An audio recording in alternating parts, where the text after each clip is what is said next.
আপনি দেখছেন Padma news 24.com এর রাত 8:30টার বিশেষ বুলেটিন ফ্ল্যাশ নিউজ। সাথে আছি আমি সাদিয়া নুরি। facebook.com/poddanews24 পেজ ফলো করে আমাদের সাথেই থাকুন। আলোচিত ছাগল কাণ্ডের পর অনেকটা আত্মগোপনে আছেন এনবিআর সদস্য মতিউর রহমান। দেশে আছেন নাকি পালিয়েছেন তা নিয়ে বিভিন্ন সংবাদ প্রকাশ হয়েছে গণমাধ্যমে।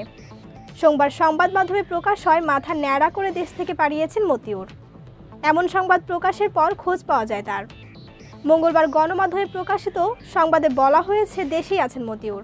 সোমবার অভ্যন্তরীণ সংবাদ বিভাগে তিনি যোগদান করেছেন, তবে অসুস্থ থাকার কারণে চিঠি দিয়ে তিনি যোগদান করেছেন। গণমাধ্যমের সঙ্গে কথা বলেন doctor Motiur Rahman.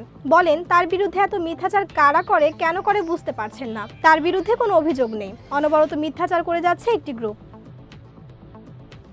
Russell's viper সাপের কামড়ে মৃত্যুর ঘটনায় দেশের প্রতিটি হাসপাতাল, ক্লিনিক, স্বাস্থ্যকেন্দ্রে পর্যাপ্ত অ্যান্টিভোমিনের সংরক্ষণে পদক্ষেপ চেয়ে সরকারকে আইনি নোটিশ পাঠানো হয়েছে। একই সঙ্গে প্রচার ও ভ্যাকসিন দেওয়া চিকিৎসকদের দ্রুত সময়ের মধ্যে উন্নত প্রশিক্ষণ এবং দেশে প্রয়োজনীয় উপযোগী এ জাতীয় ভ্যাকসিন উৎপাদনের পদক্ষেপ গ্রহণের অনুরোধ করা হয়েছে। 7 দিনের মধ্যে এই বিষয়ে পদক্ষেপ না নিলে প্রয়োজনীয় প্রতিকার চেয়ে হাইকোর্টে রিট করা হবে। জনস্বার্থে মঙ্গলবার সুপ্রিম কোর্টের আইনজীবী বাহাউদ্দিন আল ইমরান জননিরাপত্তা বিভাগের সচিব, স্বাস্থ্যসেবা বিভাগের সচিব, স্বাস্থ্য অধিদপ্তরের মহাপরিচালক এবং ঔষধ প্রশাসন অধিদপ্তরের মহাপরিচালকের কাছে এই নোটিশ পাঠান। বলা হয়েছে, সম্প্রতি দেশের বেশ কিছু জেলায় রাসেলস ভাইপার সাপ নিয়ে আতঙ্ক ছড়িয়ে পড়েছে।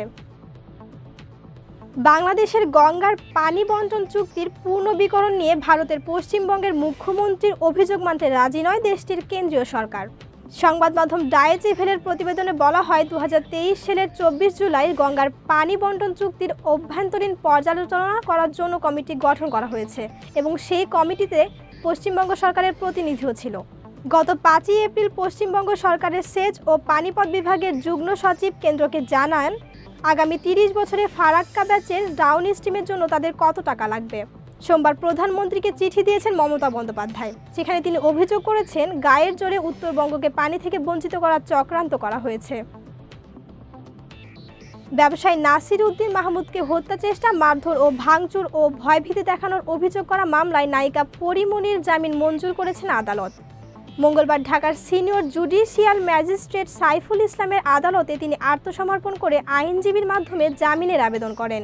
শুনানি শেষে 1000 টাকা মুচলেকায় বিচারক তার জামিন মঞ্জুর করেন। পরিমণির আইনজীবী নীলাঞ্জনা রিফাত বিষয়টি নিশ্চিত করেছেন।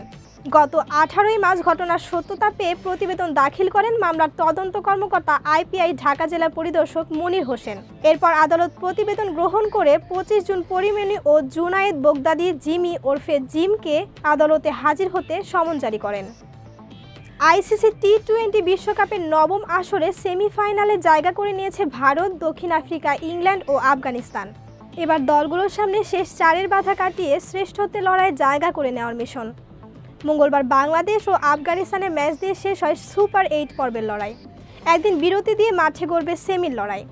বৃহস্পতিবার প্রথম সেমিফাইনালে দক্ষিণ আফ্রিকার বিপক্ষে মাঠে নামবে আফগানিস্তান। একই দিনে দ্বিতীয় সেমিফাইনালে মুখোমুখি হবে ভারত ও ইংল্যান্ড। খেলা শুরু হবে বাংলাদেশ সময় সকাল 6:30 ও রাত 8:30টায়। 29 জুন ফাইনালে শিরোপা জয়ের মিশনে মাঠে নামবে 2 সেমিফাইনালের বিজয়ী দল। গুরুত্বপূর্ণ সব সংবাদ জানতে পদ্মা নিউজ 24.com এর বিশেষ বুলেটিন ফ্ল্যাশ নিউজ দেখবেন প্রতিদিন সন্ধ্যা 6:30, রাত 8:30 ও রাত 10:30টায়।